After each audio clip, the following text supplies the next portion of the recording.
जय हिंद प्यारे दोस्तों, स्ट्रेज मोनो में आपका फिर से एक बार स्वागत है। आइए लेकर चलते हैं आपको टॉपिक की दुनिया में बिना टाइम वेस्ट करते हुए।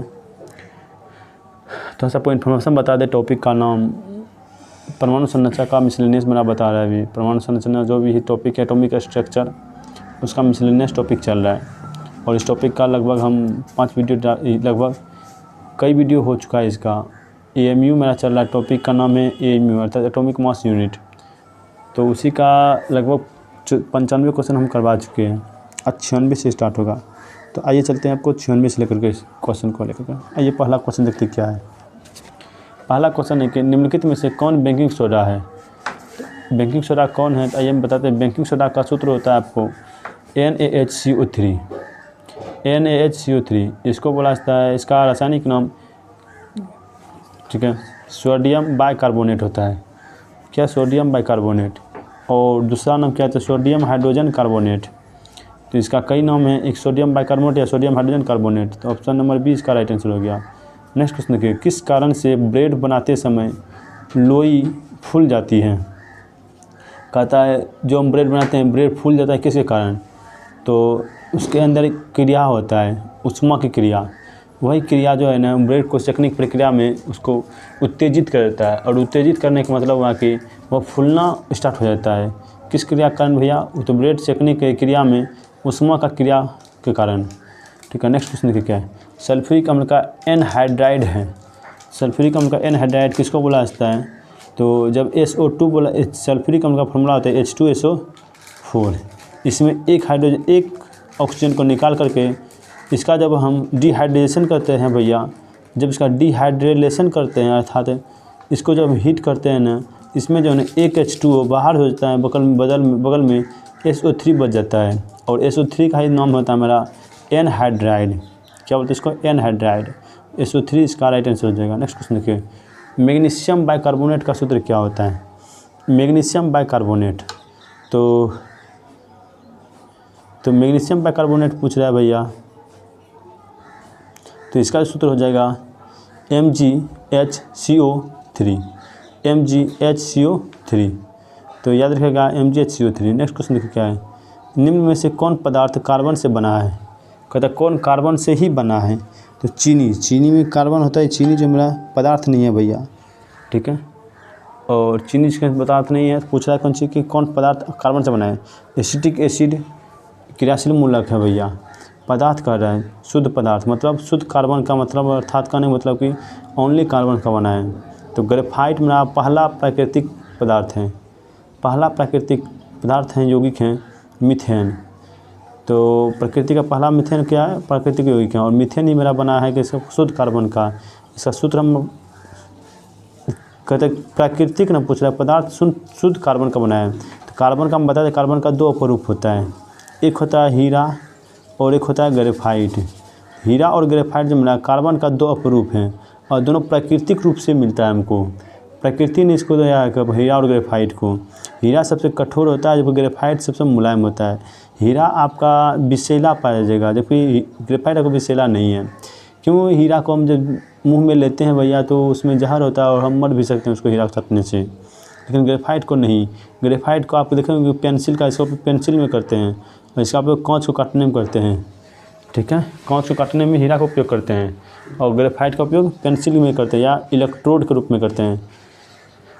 तो ग्रेफाइट का छड़ ही लगाया जाता है किस में? परमाणु भट्ठी में। जब परमाणु विस्फोट होता है तो कैडमियम का छड़ आता है और ग्रेफाइट का छड़ ही आपका यूज किया जाता है। तो ग्रेफाइट जो मेरा एक शुद्ध रूप है कार्बन का, और यही पूछा था कि कौन कार्बन का शुद्ध रूप है, तो ग्रेफाइट। नेक्स्ट क्वेश्चन देखिए क्या है।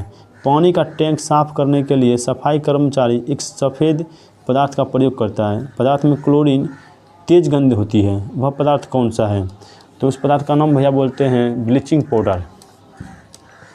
क्या बोलते हैं? Bleaching powder. इसका सूत्र आपको बता दे, बहुत बार पूछा है, CaOCl2।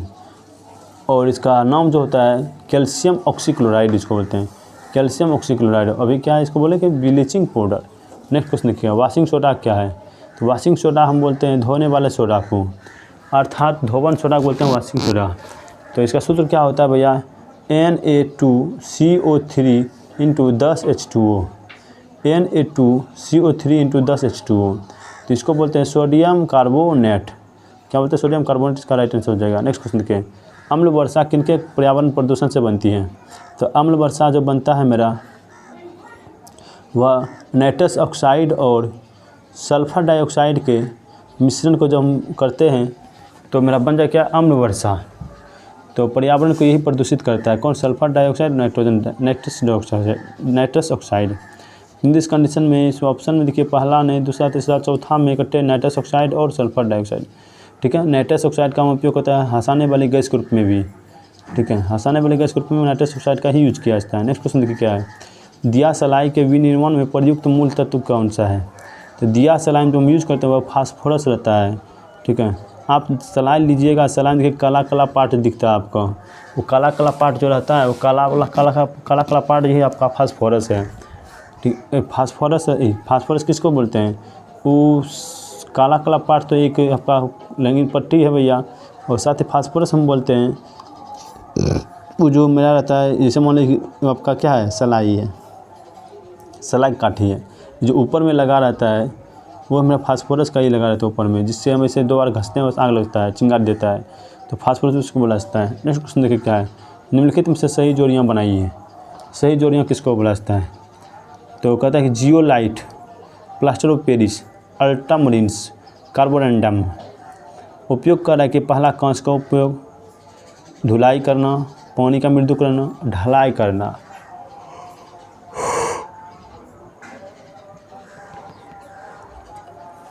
जियोलाइट का जो उपयोग करते हैं भैया पानी के मृदुकरण में किया जाता है, तो एक का आपका हो जाएगा सी।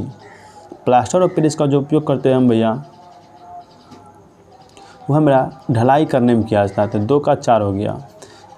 अल्ट्रामरीन्स का जो हम उपयोग करते हैं भैया, अल्ट्रामरीन्स का जो हम उपयोग करते हैं वह धुलाई कार्य में, ढलाई होता है धुलाई होता है, ढलाई में करते हैं हम प्लास्टर ऑफ पेरिस का और धुलाई में करते हैं अल्ट्रामरीन्स का। और कार्बोनेडम एक बचा, कार्बोनेट का उपयोग करते हैं हम कांच काटने में, कार्बोनेडम को बोला जाता है हीरा। नेक्स्ट क्वेश्चन देखिए क्या है, पानी H2O के सापेक्ष आणविक द्रव्यमान की गणना कीजिए। कहता है पानी में कितना आणविक द्रव्यमान होगा? तो H2O 16 2 18 यूनिट इसका होगा।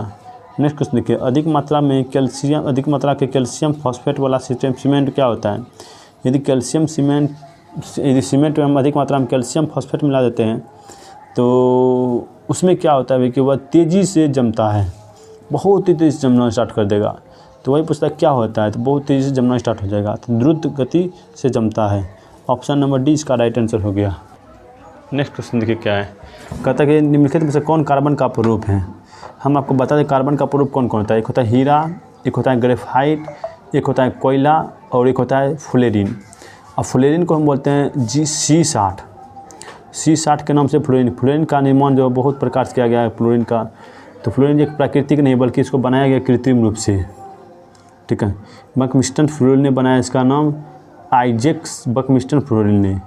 ठीक है, तो सिर्फ अमेरिका का वैज्ञानिक था, उन्हीं ने बनाया था C60 का उपयोग। ये इसका आकार जो होता है फ्लोरीन का आकार एक फुटबॉल के आकृति का होता है। किसका? फुटबॉल का आकृति का।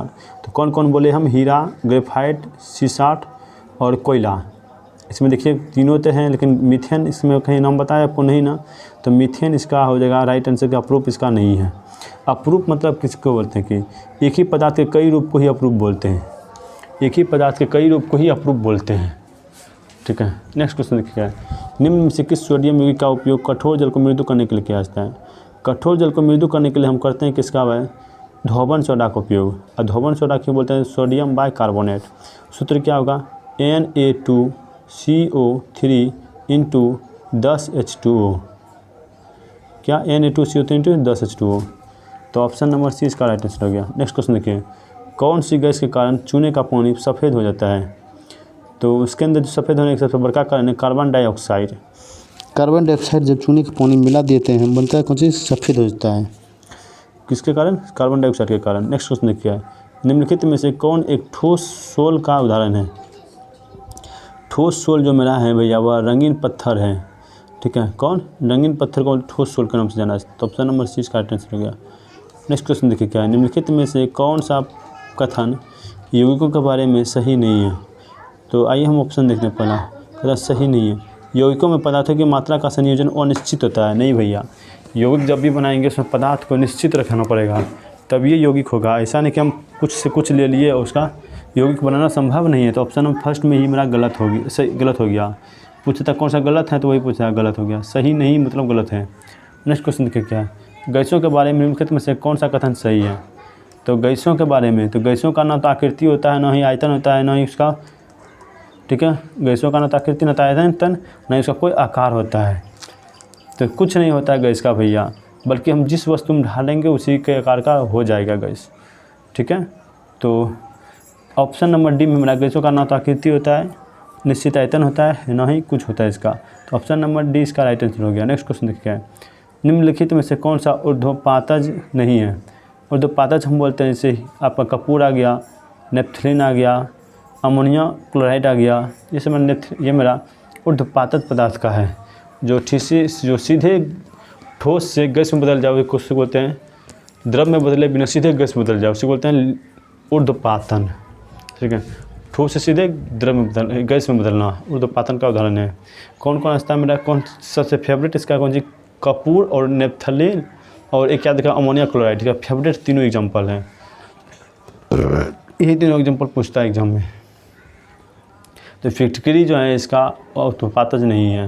नेक्स्ट क्वेश्चन देखिए क्या है, निलंबन कण किसके बीच एक जैसा का आकार होता है। तो कहता है निलंबन का आकार कहाँ से कहाँ होता है।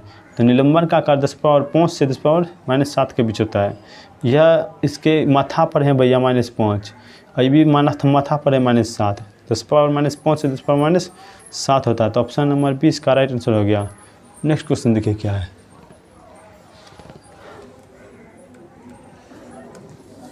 नेक्स्ट क्वेश्चन है मेरा कि पाए से कोलाइड होता है। पाए से कोलाइड होता है तो किस में कोलाइड होता है। तो द्रव में द्रव का मिश्रण ही पायस कहलाता है। द्रव में द्रव का मिश्रण ही पायस कहलाता है। जैसे दूध देखिए, दूध में पानी का मिश्रण है, दोनों का मिश्रण ही पायस कहलाता है। नेक्स्ट क्वेश्चन देखिए, दूध है, दूध क्या है। तो अभी तुरंत आपको बताएं, दूध जो द्रव में द्रव का मिश्रण है, इसलिए इसको पायस बोलते हैं। और पूछ भी लिया दूध क्या है, दूध एक पायस है, ठीक है। तो इस तरह से मेरा इस चैप्टर को समाप्त करते हैं। पीछे हम बताए, बाकी इसका बताए। तो आज के सेशन को हम जितना बताते हैं लगभग 20 से 25 क्वेश्चन, तो आज मेरा पूरा गया लगभग। आज हम था 23 क्वेश्चन ही करवा पाए, 25 नहीं कर पाए, ठीक है। तो कोई बात नहीं, ऐसे होता है किसी दिन 25, किसी दिन 23, मैक्सिमम आपका 25 होगा और मिनिमम 23-25 चैप्टर के अनुसार होगा। ये चैप्टर आज समाप्त हो गया था। हम दूसरा चैप्टर लेकर आए हैं और यह जितना क्वेश्चन है आपका एसएससी में पूछा हुआ क्वेश्चन है। और जिस कारण से एसएससी क्वेश्चन को कुछ आज टच करना पड़ गया। रीज़न यह था कि क्वेश्चन हमारे पास नहीं था अवेलेबल। तो दूसरे चैप्टर को स्टार्ट करने के लिए हम कल आपको नया चैप्टर शुरुआत करेंगे। तो यदि वीडियो कल से आप देखिएगा तो कोई भी चैप्टर जब नया शुरुआत करते हैं, उस चैप्टर को आपको समझने में कहीं दिक्कत नहीं होगा। इसीलिए आज के सेशन को हम समाप्त करेंगे यहीं पर। आपको कल नेक्स्ट चैप्टर के साथ आपके साथ मिलते हैं, ठीक है। तो आज के क्लास को हम एंड करते हैं। इसी के साथ जय हिंद।